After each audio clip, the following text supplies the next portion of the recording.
भूय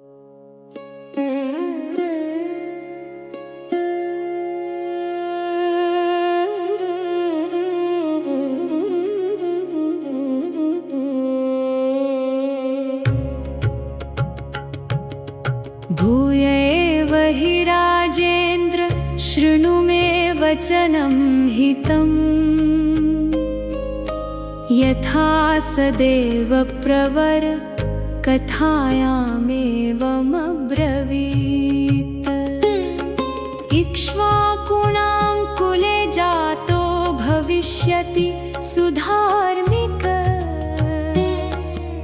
राजा दशरथो नाम्ना श्रीमान् सत्यप्रतिश्रव। अंगराजेन सख्यं च तस्य राज्ञो भविष्यति। कन्या चास्य महाभागा शान्तानां भविष्यति। पुत्रस्तु सोऽङ्गराजस्य रोमपाद इति श्रुत।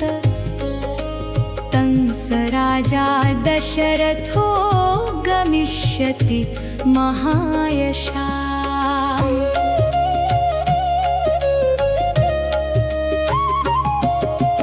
अनपत्योऽस्मि धर्मात्मन् शान्ता भर्ता मम क्रतुम् आहरे त्वया ज्ञप्तः सन्तानार्थं कुलस्य च।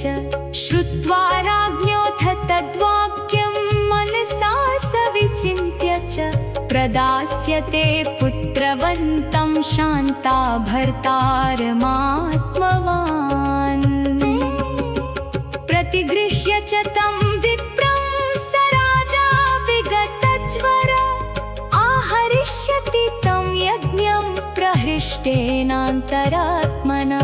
तं च राजा दशरथो यष्टुकामकृताञ्जलि ऋष्यशृङ्गं द्विजश्रेष्ठं वरयिष्यति धर्मवित्। यज्ञार्थं प्रसवार्थं च स्वर्गार्थं च नरेश्वर लभते च सतं कामं द्विजमुख्याद्विषाम्पति। पुत्राश्चास्य भविष्यन्ति चत्वारो मितविक्रमा वंशप्रतिष्ठानकराः सर्वलोकेषु विश्रुता।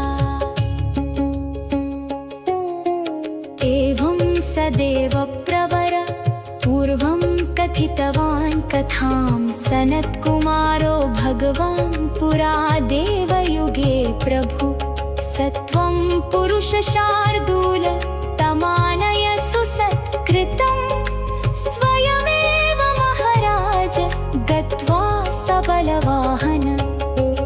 अनुमान्य वसिष्ठं च सूतवाक्यं निशम्य च शान्तः पुरः सहामात्य प्रययौ यत्र सद्विज। वनानि सरितश्चैव व्यतिक्रम्य शनैः शनैः अभिचक्राम तं देशं यत्र वै मुनिपुङ्गव आसाद्य तं द्विजश्रेष्ठं रोमपादसमीपगम्। ऋषिपुत्रं ददर्शादौ दीप्यमानमिवानलम्। ततो राजा यथा न्यायं पूजाचक्रे विशेषतः सखित्वात् तस्य वैराग्य प्रहिष्टेनान्तरात्मना। रोमपादेन चाख्यातं ऋषिपुत्राय धीमते सख्यं सम्बन्धकं चैव तदा तं प्रत्यपूजयत्। एवं सुसत्कृतस्तेन सहोषित्वा नरर्षभ सप्ताष्टदिवसं राजानमिदमब्रवीत्। शान्ता तव सुता राजन् सह भर्त्रा विशाम्पते मदीयनगरं यातु कार्यं हि महदुद्यतम्। तथेति राजा संश्रुत्य गमनं तस्य धीमता। उवाच वचनं विप्रं गच्छ त्वं सह भार्यया। ऋषिपुत्र प्रतिश्रुत्य तथेत्याह नृपं तदा सनुपेनाख्यनुज्ञात प्रययौ सह भार्यया तावन्योन्याञ्जलिं कृत्वा स्नेहात् संश्लिष्य चोरसा ननन्दतुर्दशरथो रोमपादश्च वीर्यवान् ततः सुहृदमापृच्छ्य प्रस्थितो रघुनन्दन पौरेभ्यः प्रेषयामास दूतान् वै शीघ्रगामिना क्रियतां नगरं सर्वं क्षिप्रमेव स्वलङ्कृतं धूपितं सिक्तसंमृष्टं पताकाभिरलङ्कृतं ततं प्रहृष्टा ओरास्ते श्रुत्वा राजानमागतं तथा प्रचक्रुस्तत्सर्वं राज्ञा यत् प्रेषितं तथा ततः स्वलङ्कृतं राजा नगरं प्रविवेशः शङ्खदुन्दुभिर्निर्घोषे पुरस्कृत्य द्विजर्षभम् ततः प्रमुदिताः सर्वे दृष्ट्वा तन्नगराद्विजं प्रवेश्यमानं सत्कृत्य नरेन्द्रेणेन्द्रकर्मणा अन्तःपुरं प्रवेश्यैनं पूजां कृत्वा च शास्त्रत कृतकृत्यं कदात्मानं मेनेतस्योपवाहनात् पुरस्त्रियः सर्वाः शान्तं दृष्ट्वा तथागतं सह भर्त्र्या विशालाक्षीं प्रीत्यानन्दमुपागमन् पूज्यमाना च ताभिः सा राज्ञा चैव विशे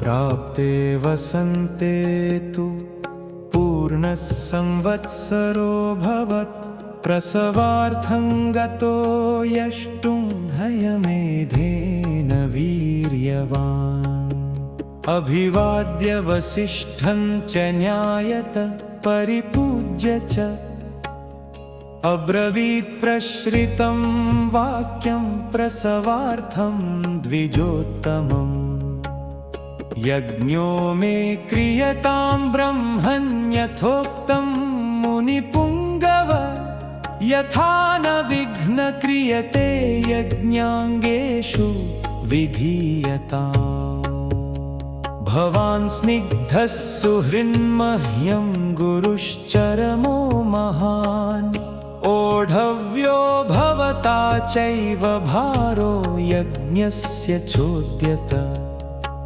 तथेति च स राजानमब्रवीद्विजसत्तमः करिष्ये सर्वमेवैतद्भवता यत्समर्थितम् ततो ब्रवीद्विजान् वृद्धान्यज्ञकर्मसु निष्ठितान् स्थापत्ये निष्ठितांश्चैव वृद्धान् परमधार्मिकान् कर्मान्तिकान् शिल्पकरान् वर्धकीन् खनकानपि गणकान् शिल्पिनश्चैव तथैव नटनर्तकान् तथा शुचीन् शास्त्रविद पुरुषान् सुबहुश्रुतान् यज्ञकर्म समीहन्तां भवन्तो राजशासनात् इष्टका बहुसाहस्रा शीघ्रमानीयतामिति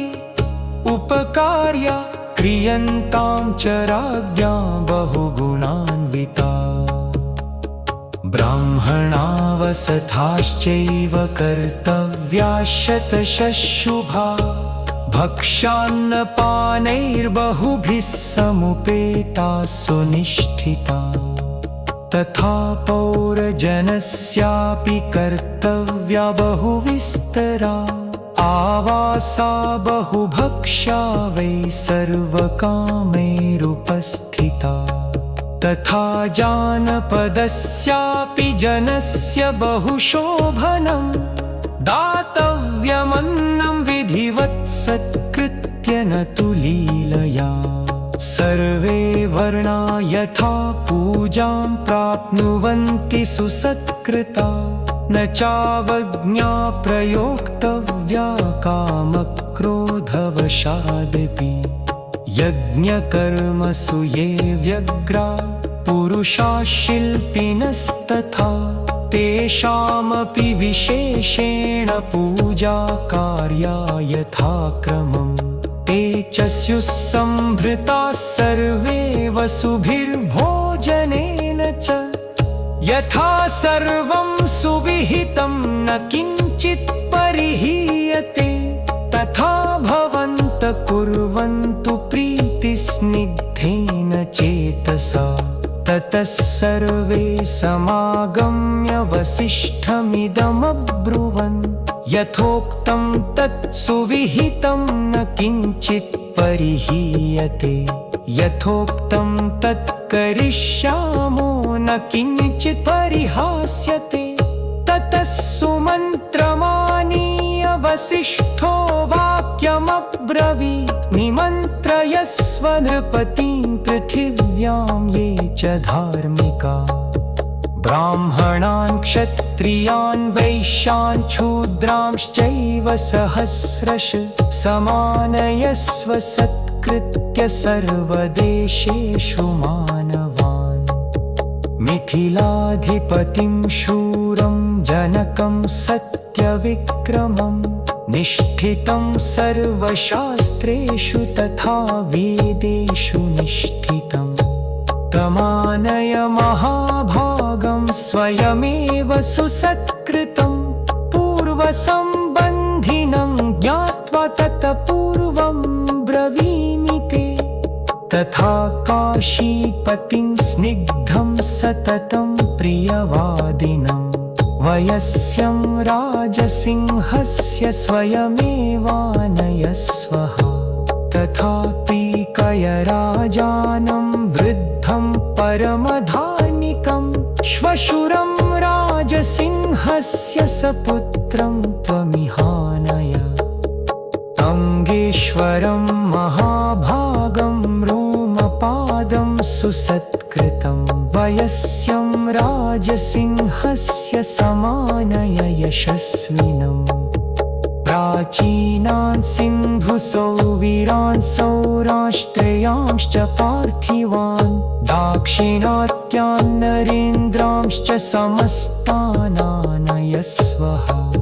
सन्ति स्निग्धाश्च ये चान्ये राजान पृथिवीतले तानानय यथा क्षिप्रं सानुगान् सह बान्धवान् वसिष्ठवाक्यं तच्छ्रुत्वा सुमन्त्रस्त्वरितस्तदा व्यादिशत् पुरुषास्तत्र राज्ञामानयने शुभान् अङ्गेश्वरं महाभागं रोमपदं सुसत्कृतं वयस्यं राजसिंहस्य समानय यशस्विनम्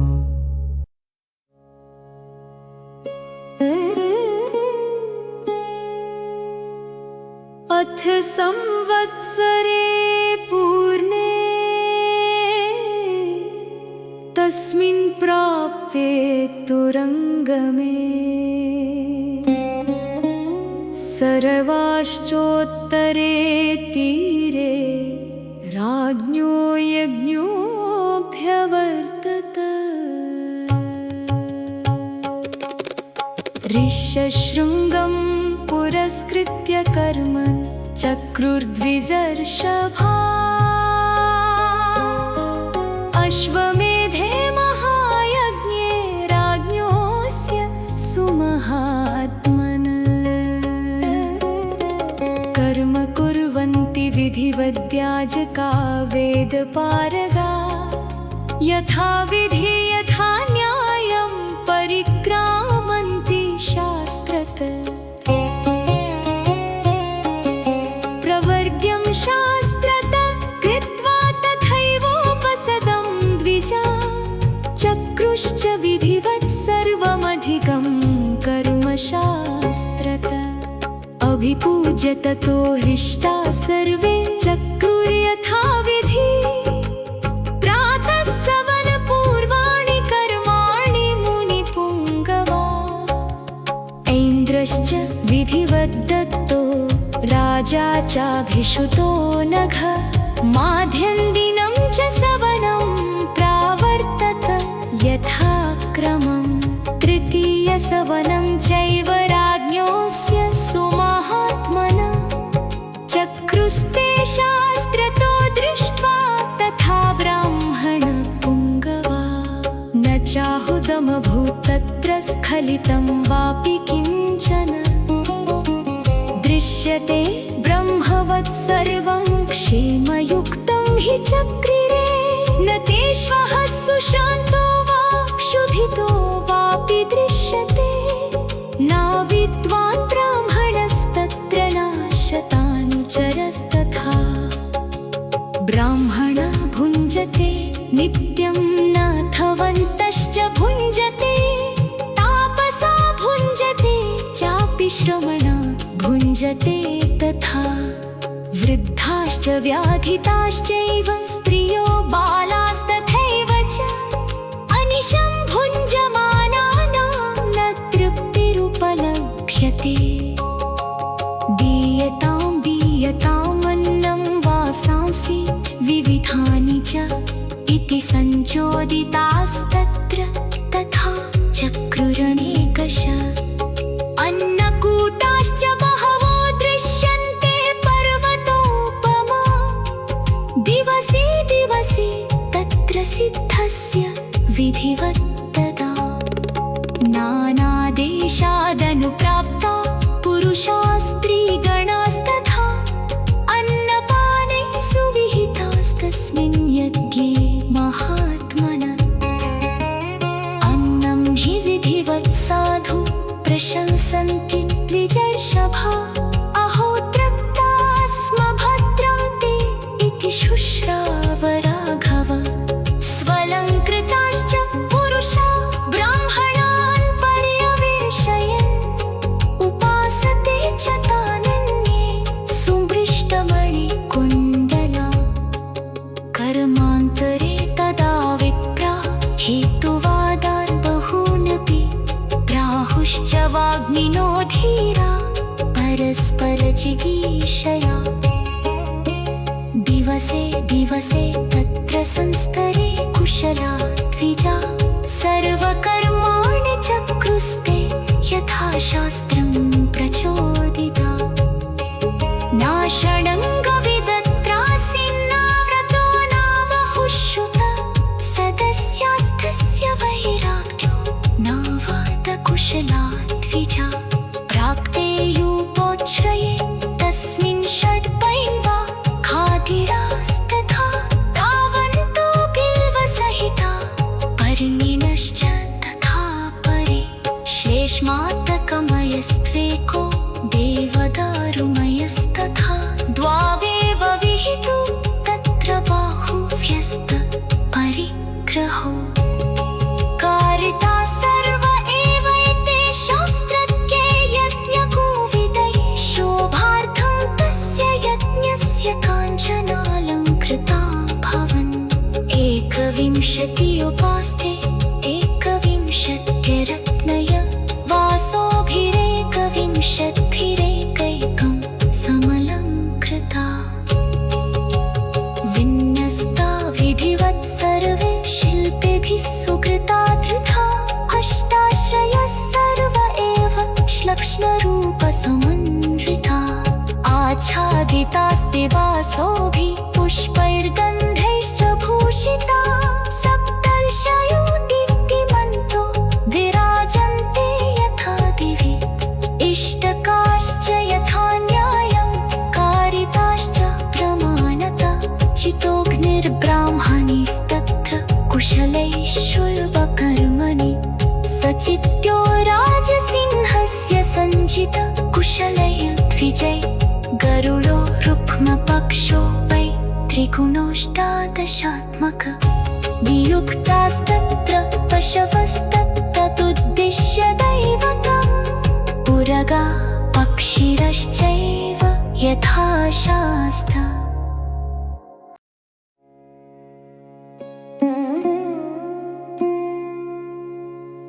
मेधावी तु ततो ध्यात्वा स किञ्चिदिदमुत्तरम् लब्धसंज्ञस्ततस्तन्तु वेदज्ञो नृपमब्रवीत्।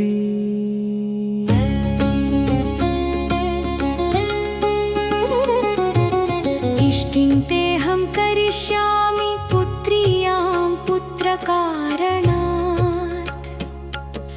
अथर्वशिरसि प्रोक्तैर्मन्त्रैः सिद्धां विधानत्। ततः प्राक्रम्दिष्टिं तां पुत्र्यां पुत्रकारणात् जुहाव चाग्नौ तेजस्वी मन्त्रदृष्टेन कर्मणा। ततो देवास गन्धर्वा सिद्धाश्च परमर्षय भागप्रतिग्रहार्थं वै समवेता यथाविधि। ताः समेत्य यथा न्यायं तस्मिन् सदसि देवता अब्रुवन् लोककर्तारं ब्रह्माणं वचनं महत्।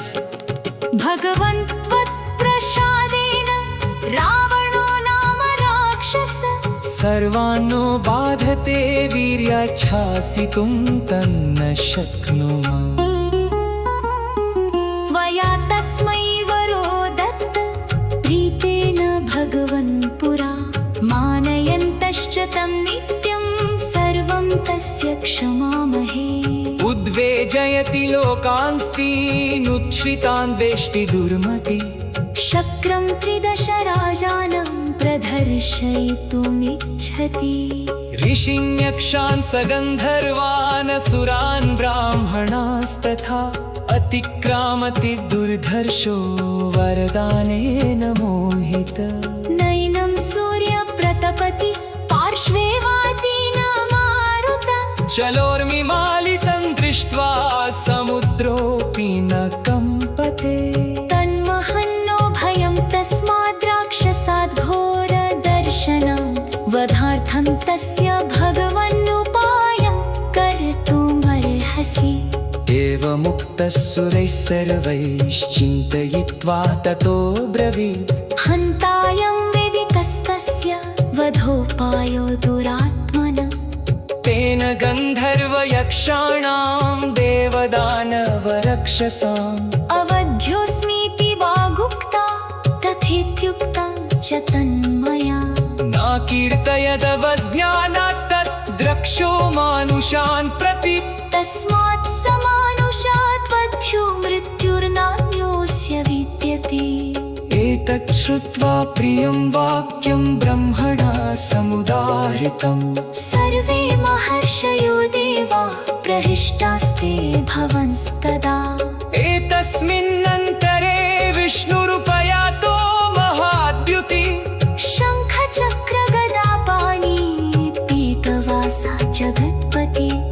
ब्रह्मणा च समागम्य तत्र तस्थौ समाहितः तमब्रुवन् सुराः सर्वे समभिष्टूय सन्नता।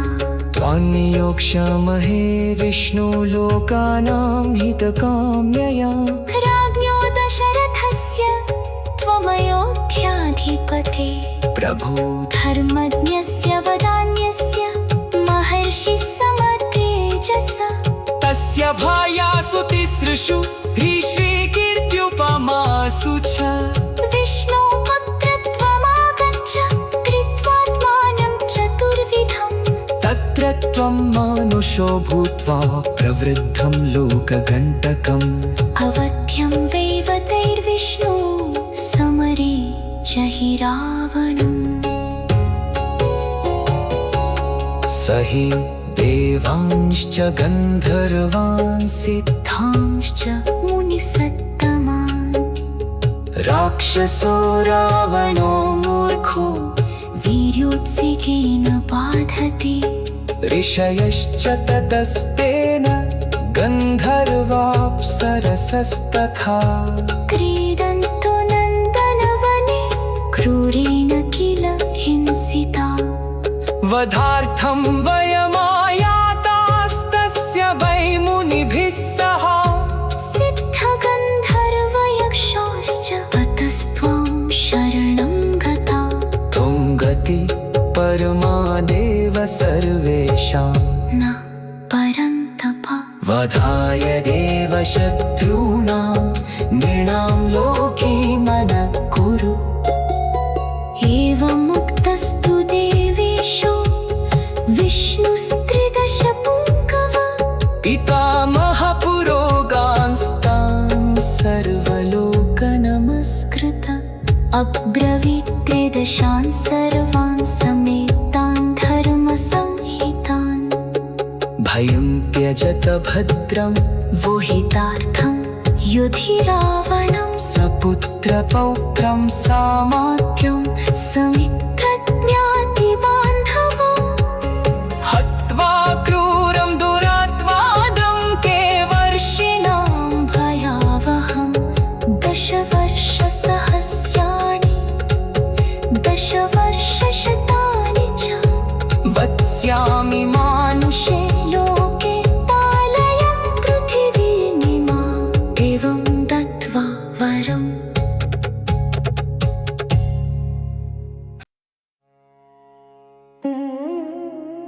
ततो नारायणो देवो नियुक्तः सुरसत्तमैः। जानन्नपि सुरानेवं श्लक्ष्णं वचनमब्रवीत्।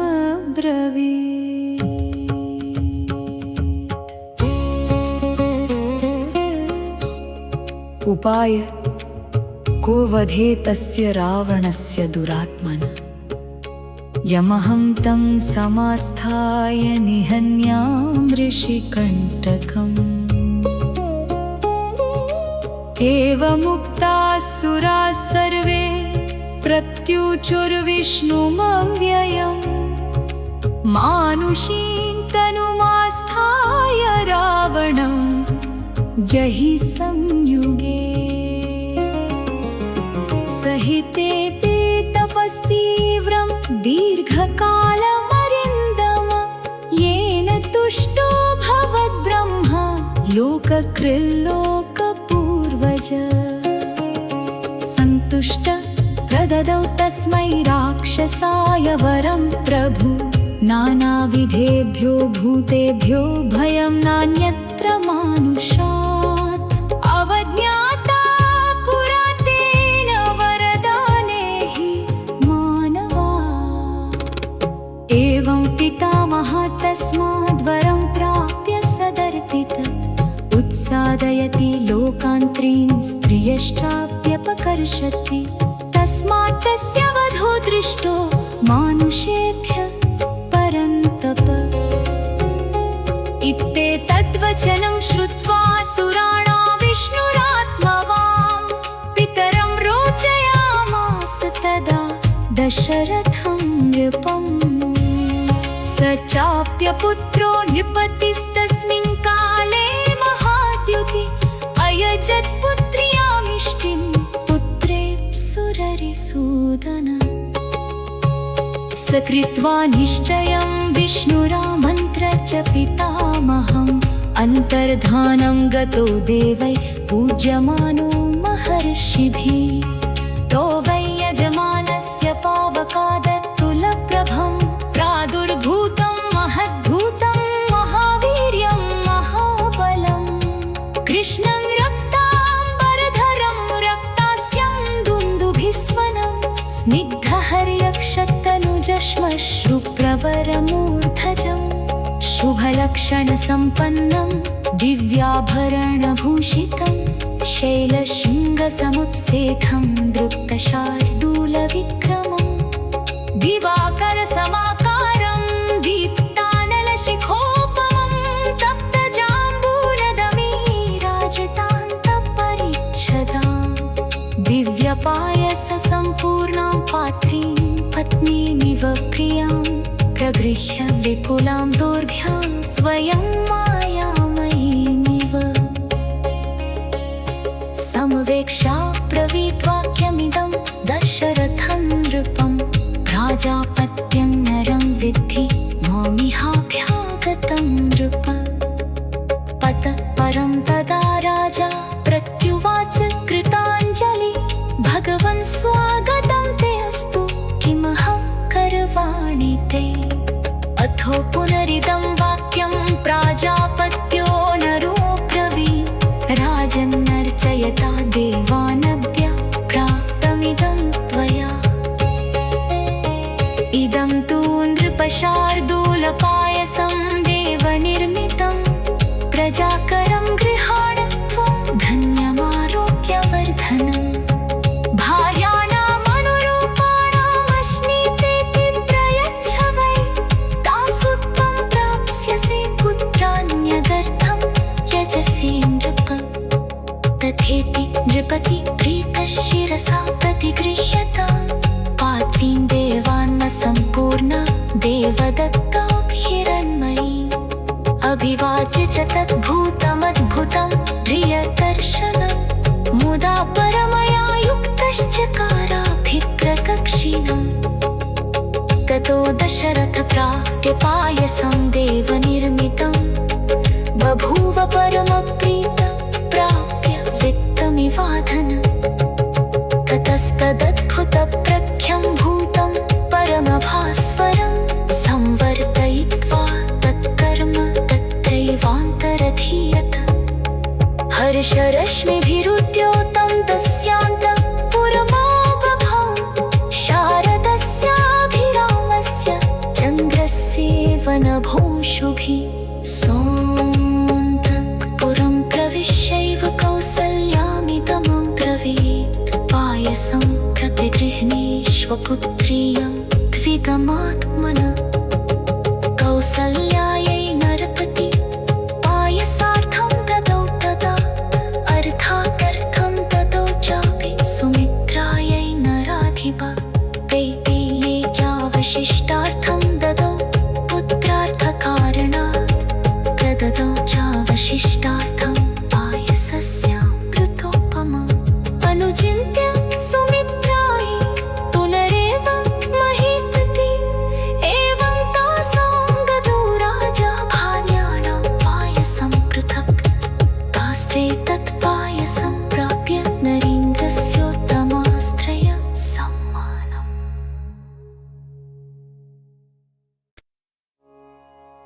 पुत्रत्वं तु गते विष्णो राज्ञस्तस्य सुमहात्मनः। उवाच देवता सर्वा स्वयं भूर्भगवानिदम्।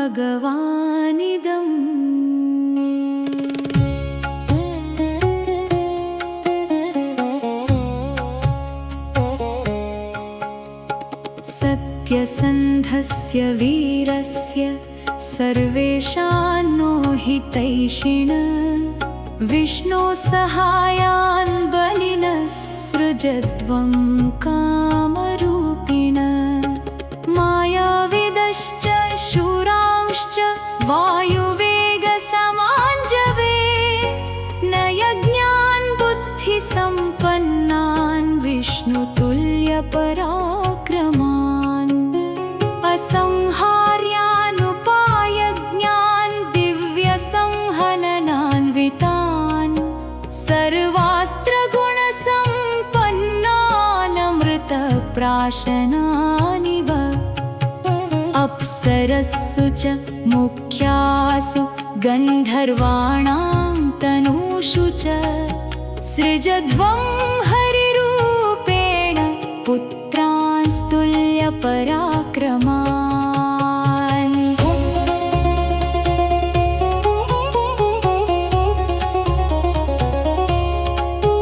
पूर्वमेव मया सृष्टो जाम्बवान् वृक्षपुङ्गव जिह्वमाणस्य सहसा मम वक्त्रादजायत। ते तथोक्ता भगवता तत्प्रतिश्रुत्य शासनं जनयामासुरेवं ते पुत्रान् वानररूपिण। ऋषयश्च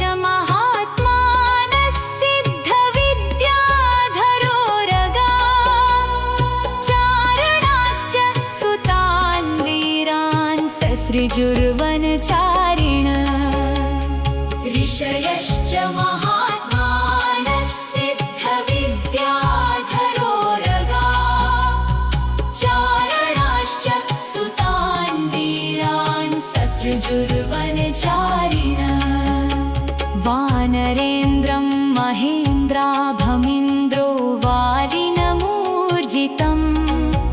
सुग्रीवं जनयामास तपनस्तपतां वर बृहस्पतिस्त्वजनयत्तारं नाम महाहरिं सर्ववानरमुख्यानां बुद्धिमन्तमनुत्तमम् धनदस्य सुतः श्रीमान् वानरो गन्धमादन विश्वकर्मा त्वजनयन्नलं नाम महाहरिं पावकस्य सुतः श्रीमान् नीलोऽग्निसदृशप्रभ तेजसा यशसा वीर्यादत्यरिच्यत वानरान् रूपद्रविणसम्पन्नावश्विनौ रूपसम्मतौ मैन्दं च द्विविधं चैव जनयामास तु स्वयं वरुणो जनयामास सुषेणं वानरर्षभं शरभं जनयामास पर्जन्यस्तु महाबलम् मारुतस्यात्मजः श्रीमान् हनुमान् नाम वीर्यवान् वज्रसंहननोपेतो वैनतेयसमो जवे ते सृष्टा बहुसाहस्रा दशग्रीववधे रता अप्रमेयबला वीरा विक्रान्ता कामरूपिण मेरुमन्दरसङ्काशा वपुष्मन्तो महाबला ऋक्षवानरगोपुच्छा क्षिप्रमेवाभिजज्ञिरे यस्य देवस्य यद्रूपं देशो यश्च पराक्रमम् अजायत समस्तेन तस्य सुत पृथक् गोलाङ्गुलीषु चोत्पन्ना केचित् सम्मतविक्रमा ऋक्षीषु च तथा जाता वानरा किन्नरेषु च देवा महर्षिगन्धर्वास्ताशा यक्षा यशस्विन नागा किंपुरुषाश्चैव सिद्धविद्याधरोरगा बहवो जनयामासुर्हिष्टास्तत्र सहस्रश वानरान् सुमहाकायान् सर्वान् वै वनचारिण अप्सरस्सु च मुख्यासु तथा विद्याधरीषु च नागकन्यासु च तथा गन्धर्वीणकनुषु च कामरूपमलूपेता यथा कामं विचारिण सिंहशार्दूलसदृशा दर्पेण च बलेन च शिलाप्रहरणा सर्वे पादपयोधिन नखदंष्ट्रायुधा सर्वे सर्वास्त्रकोविदा विचालयेयुश्शैलेन्द्रान् भेदयेयुस्थिरान् द्रुमान् क्षोभयेयुश्च वेगे समुद्रं सरितां पतिं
ते तु क्रतौ तस्मिन् हयमेधे महात्मनम् प्रतिगृह्य सुराभागान् प्रतिजग्मुर्यथागतम् समाप्तदीक्षानियं पत्नीगणसमन्वित प्रविवेश पुरी राजा सभृत्य बलवाहन यथार्हं पूजितास्तेन राज्ञा वै पृथिवीश्वरा मुदिता प्रययुर्देशान् प्रणम्य मुनिपुङ्गवम् श्रीमतां गच्छतां तेषां स्वपुराणि पुरात्तत बलानि राज्ञां शुभ्राणि प्रहृष्टानि चकाशिरे गतेषु पृथिवीशेषु राजा दशरथस्तदा प्रविवेश पुरीं श्रीमान् पुरस्कृत्य द्विजोत्तमान् शान्तया प्रययौ सार्धं ऋष्यशृङ्गः सुपूजित अन्वीयमानो राज्ञाथ सानुयात्रेण धीमता एवं विसृज्य तान् सर्वान् राजा सम्पूर्णमानस उवास सुखितस्तत्र पुत्रोत्पत्तिं विचिन्तयन् ततो यज्ञे समाप्ते तु ऋतूनां षट्समत्ययु ततश्च द्वादशे मासे चैत्रे नवमिके तिथौ नक्षत्रेदिति दैवत्ते स्वोच्च संस्थेषु पञ्चसु ग्रहेषु कर्कटे लग्ने वाक्पताविन्दुना सह प्रोद्यमाने जगन्नाथं सर्वलोकनमस्कृतम् कौसल्या जनयद्रामं सर्वलक्षणसंयुतम् विष्णोरर्धं महाभागं पुत्रमैक्ष्वाकुवर्धनम् कौसल्या शुशुभे तेन पुत्रेणामित तेजसा यथा वरेण देवानामदितिर्वज्रपाणिना भरतो नाम कैकेय्यां जज्ञे सत्यपराक्रमा साक्षाद् विष्णुश्चतुर्भागः सर्वैः समुदितो गुणे अथ लक्ष्मणशत्रुघ्नौ सुमित्रा जनयत्सुतौ वीरौ सर्वास्त्रकुशलौ विष्णोरर्धसमन्वितौ पुष्ये जातस्तु भरतो मीनलग्ने प्रसन्नधी सार्पे जातौ च सौमित्री कुलीरेऽभ्युदिते रवौ राज्ञपुत्रा महात्मानश्चत्वारो जज्ञिरे पृथक् गुणवन्तोऽनुरूपाश्च रुच्या प्रोष्ठपदोपमा जगुकलं च गन्धर्वाननृतुश्चाप्सरो गणा देवदुन्दुभयो नेदु पुष्पवृष्टिश्च खाच्युता उत्सवश्च महानासीदयोध्यायां जनाकुल रथ्याश्च जनसंबाधा नटनर्तकसङ्कुला गायनैश्च वीराविन्यो वादनैश्च तथा परे प्रदेयांश्च ददौ राजा सूतमागधवन्दिना ब्राह्मणेभ्यो ददौ वित्तं गोधनानि सहस्रश अतीत्यैकादशाहं तु नामकर्म तथा करोत् ज्येष्ठं रामं महात्मानं भरतं कैकेयीसुतं सौमित्रिं लक्ष्मणमिति शत्रुघ्नमपरं तथा वसिष्ठ परमपीतो नामानि कृतवान् तदा ब्राह्मणान् भोजयामास पौरान् जानपदानपि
सर्वप्रियकरस्तस्य रामस्यापि शरीरत् लक्ष्मणो लक्ष्मीसम्पन्नो बहिः प्राणिरापर न च तेन विना नित्यं लभते पुरुषोत्तम वृष्टमन्नमुपानीतमश्नाति न हि तं विना।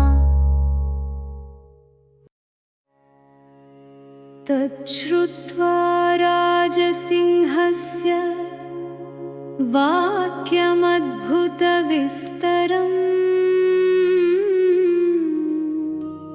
हृष्टरोमा महातेजा विश्वामित्रोऽभ्यभाषत।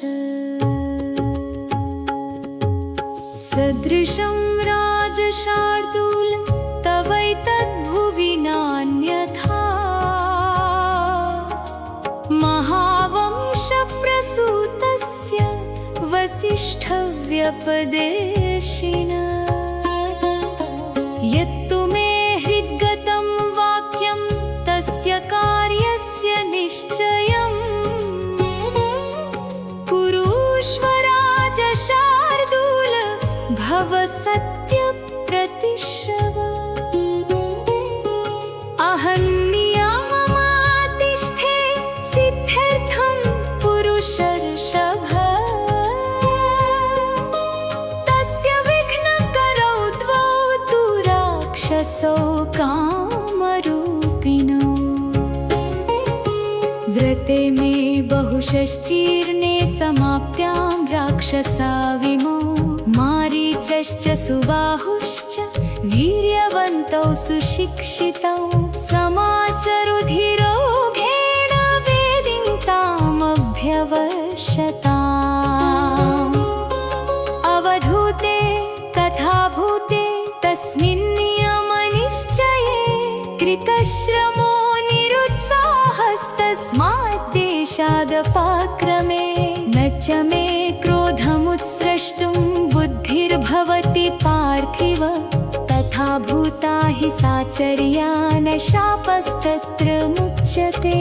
स्वपुत्रं राजशार्दूल रामं सत्यपराक्रमं काकपक्षधरं शूरं ज्येष्ठं मे दातुमर्हसि। शक्तो हेश मया गुप्तो दिव्येन स्वेन तेजसा राक्षसा ये विकर्तारस्तेषामपि विनाशने। श्रेयश्चास्मै प्रदास्यामि बहुरूपं न संशय त्रयाणामपि लोकानां येन ख्यातिं गमिष्यति। न च तौ राममासाद्य शक्तौ स्थातुं कथञ्चन न च तौ राघवादन्यो हन्तुमुत्सहते पुमान्। वीर्योत्सिक्तौ हितौ पापौ कालपाशवशं गतौ रामस्य राजशार्दूलना पर्याप्तौ महात्मनः। न च पुत्रकृतस्नेहं कर्तुमर्हसि पार्थिव अहं ते प्रतिजानामि हतौ तौ विद्धि राक्षसौ। अहं वेद्मि महात्मानं रामं सत्यपराक्रमं वसिष्ठोऽपि महातेजा ये चेमे तपसि स्थिता। यदि ते धर्मलाभं च यशश्च परमं भुवि स्थितमिच्छसि राजेन्द्र रामं मे दातुमर्हसि। यदि ह्यनुज्ञाता कुत्स्थ ददते तव मन्त्रिणः वसिष्ठप्रमुखा सर्वे ततो रामं विसर्जय। अभिप्रीतमसंसक्तमात्मजं दातुमर्हसि दशरथं हि यज्ञस्य रामं राजीवलोचनं। नातेति कालो यज्ञस्य यथायं मम राघव तथा कुरुष्व भद्रं ते मा च शोके मनकृथा। इत्येवमुक्त्वा धर्मात्मा धर्मार्थसहितं वच वीरराम महातेजा विश्वामित्रो महामुनि। स तन्निशम्य राजेन्द्रो विश्वामित्रवच मुहूर्तमतीव्रं व्यशीदत भयान्वित इति हृदयमनोविदारणं मुनिवचनं तनतीव शुश्रुवान् नरपतिरभवन्महास्तरा व्यथितमना प्रचचालचासना तच्छ्रुत्वा राजशार्दूल विश्वामित्रस्य भाषितं मुहूर्तमिव निस्सन्ध्यः सन्ध्यामानिदमब्रवीत् तु न षोडशवर्षो मे रामो राजीवलोचन न युद्धयोग्यतमस्य पश्यामि सह राक्षसैः इयमक्षौहिणी पूर्णा यस्याहं पतिरीश्वर अनया संवृतो गत्वा योद्धाहं तैर्निशाचरे इमे शूराश्च विक्रान्ता भृत्या मेऽस्त्रविशारदा योग्या रक्षो गणैर्योद्धुं न रामं नेतुमर्हसि अहमेव धनुष्पाणिरुकान्ता समरमूर्धनि यावत् प्राणान् धरिष्यामि तावद्योत्से निशाचरे निर्विघ्ना व्रतचर्या सा भविष्यति सुरक्षिता अहं तत्रागमिष्यामि न रामं नेतुमर्हसि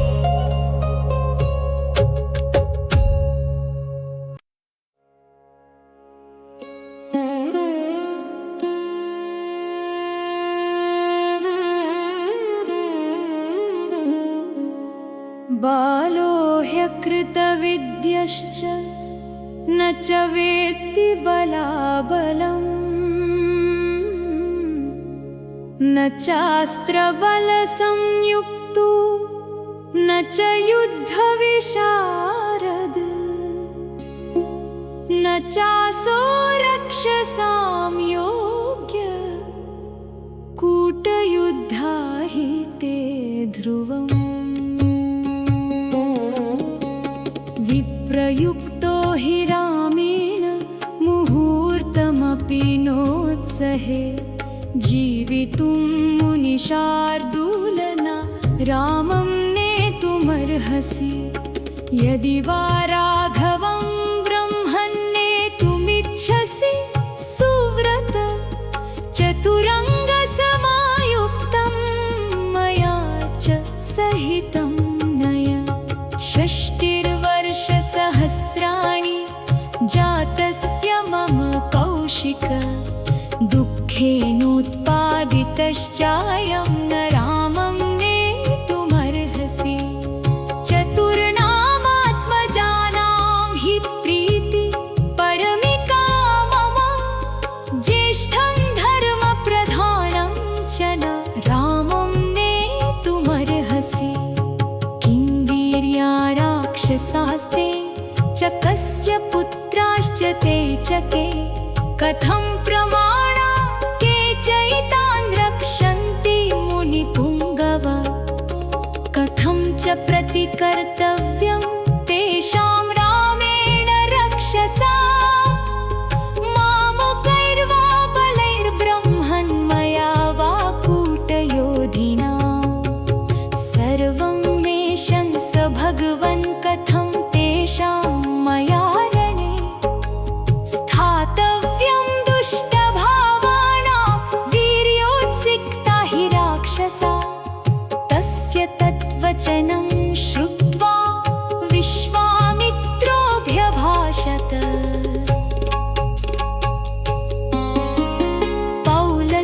पौलस्त्यवंशप्रभवो रावणो नाम राक्षस स ब्रह्मणा दत्तवरस्त्रैलोक्यं बाधते भृशम् महाबलो महावीर्यो राक्षसैर्बहुभिर्वृत श्रूयते हि महावीर्यो रावणो राक्षसाधिप साक्षाद् वैश्रवणभ्राता पुत्रो विश्रवसो मुने यदा स्वयं न यज्ञस्य विघ्नकर्ता महाबल तेन सञ्चोदित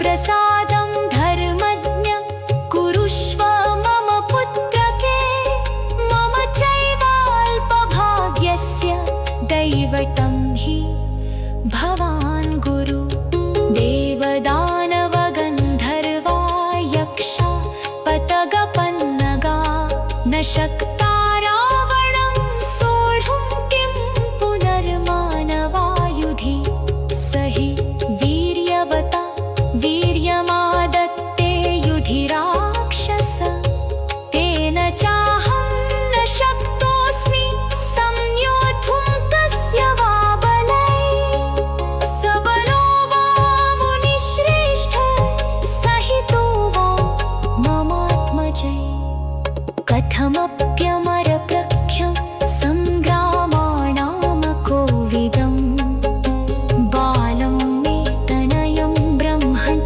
नैव दास्यामि पुत्रकम् अथ कालोपमौ युद्धे सुतौ सुन्दोपसुन्दयो यज्ञविघ्नकरं तौ तेनैव दास्यामि पुत्रकम् मारीचश्च सुबाहुश्च वीर्यवन्तौ सुशिक्षितौ